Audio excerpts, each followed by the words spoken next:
नमस्कार विद्यार्थी मित्रांनो, लेट्स कॉन्कर मॅथ्स या यूट्यूब चॅनलवरती तुमचे मनापासून स्वागत. आज आपण अपूर्णांकांची वजाबाकी कशी करायची ते पाहणार आहोत. त्यातलं पहिला भाग आहे किंवा पहिला प्रकार समच्छेद अपूर्णांकांची वजाबाकी. ज्या अपूर्णांकांचे छेद समान असतात त्यांना समच्छेद अपूर्णांक म्हणतात. आता इथं पहिलं उदाहरण आपण घेतलं आहे बघा, 10/7 वजा 4/7. इथं हे छेद समान आहे. या रेघेच्या वरती जी संख्या असते तिला अंश म्हणतात, खाली जी संख्या असते तिला छेद म्हणतात. आता इथे छेद समान आहेत. जर छेद समान असतील तर अंशांची वजाबाकी करायची.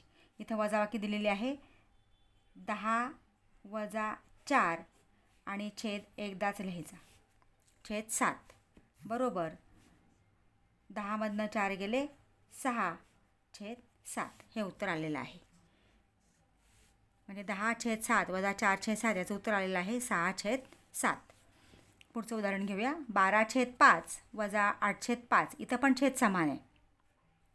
छेद समान असतील तर आपण डायरेक्ट वजाबाकी करू शकतो. इथं छेद एकदाच लिहायचा. इथं छेद 5 आहे म्हणून एकदा 5 लिहिला. 12 वजा 8.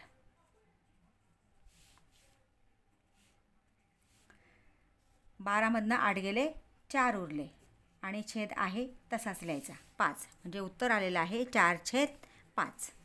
तिसरं उदाहरण 21/8 वजा 13/8. म्हणजे इथं छेद समान आहेत. एकदा आपण छेद लिहिला 21 वजा 13. आता 21 वजा 13, 21मधनं 13 गेले 8 उरतात. म्हणजे 8/8.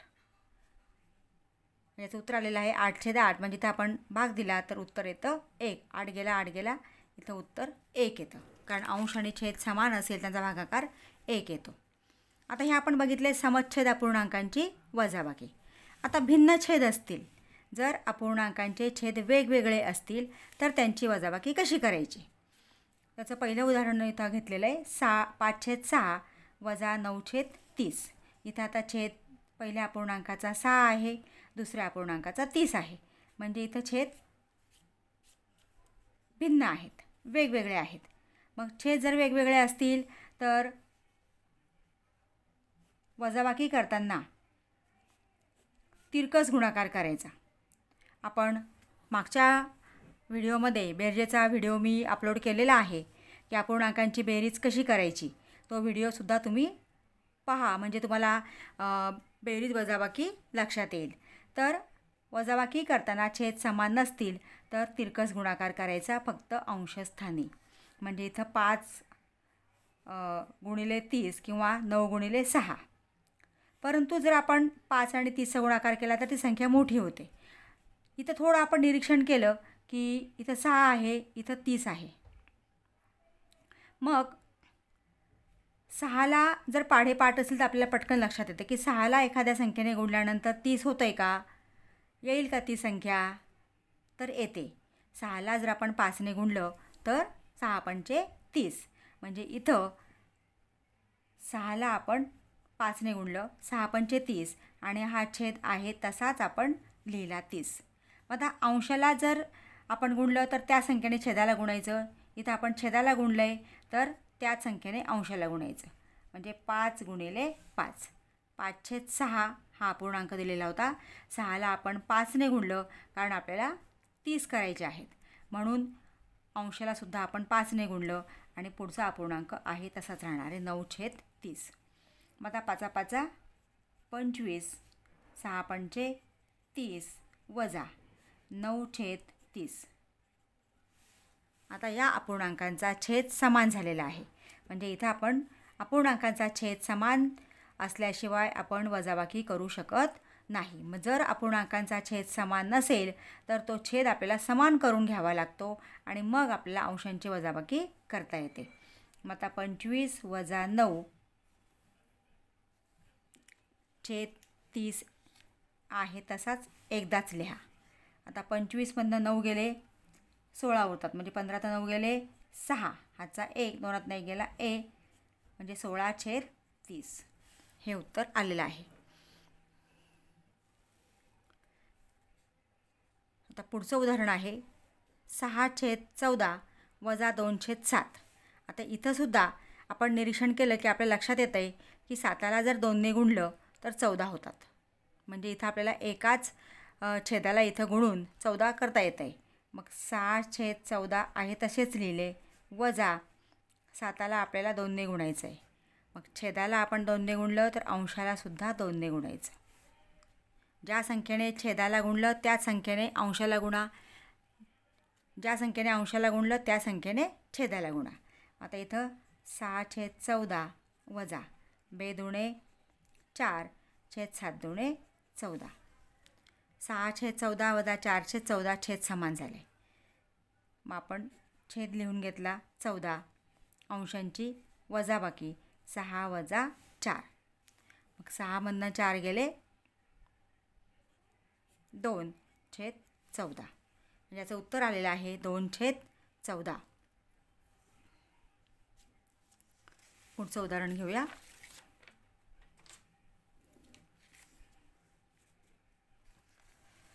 5/3 वजा 11/36. आता इथं 3 आहे, इथं 36 आहे, म्हणजे हे भिन्न छेद आहेत, यांचे छेद वेगवेगळे आहेत. तर 3ला जर आपण 12ने गुणलं तर 12 × 36 होतात. म्हणजे इथं 3ने गुणल्यावर आपल्याला 36, 3ला 12ने गुणलं तर इथं 36 आपल्याला करता येत आहेत. म्हणजे 3ला 12ने गुणलं, छेदाला गुणलं, मग अंशालासुद्धा त्याच संख्येने गुणा, म्हणजे 5 × 12. वजा इथं गुणायची गरज नाही कारण 36 आहेच, 11/36. आता 12×5 60 छेद 12 × 36 वजा 11/36. आता छेद समान झाले, मग एकदा छेद लिहून घ्या. 60 वजा 11 बरोबर 10 60 वजा 11/36. 60मधनं 11 गेले 49, म्हणजे 10 1 गेला 9, हाचा 1, 1 आणि 1 2, 6मधनं 2 गेले 4, 49/36. पुढचं उदाहरण घेऊया. 9/4 वजा 5/7. आता इथं 4ला कोणत्याही संख्येने गुणलं तर 7 येत नाही, किंवा 7ला कोणत्याही संख्येने गुणलं तर 4 येणार नाही. म्हणजे इथं आपल्याला एका संख्येने गुणून दुसरी जी संख्या आहे त्याप्रमाणे छेद तयार करता येत नाही. मग अशा वेळेस इथं तिरकस गुणाकार करायचा आहे. तिरकस गुणाकार फक्त अंशस्थानी करायचा. म्हणजे 9 × 7 आणि 5 × 4. फक्त अंशस्थानी तिरकस गुणाकार, छेदस्थानी मात्र दोन्ही छेदांचा गुणाकार असतो. मग 4 × 7 4 × 7 बरोबर 9×7 63 आणि 7×4 28 वजा 4×5 20 7×4 28. आता छेद समान झाले. एकदा छेदल्या 28 आणि अंशांची वजाबाकी करा. 63 वजा 20 बरोबर 3मधनं 0 गेले 3, 6मधनं 2 गेले 4, 43/28. हे उत्तर आलेलं आहे.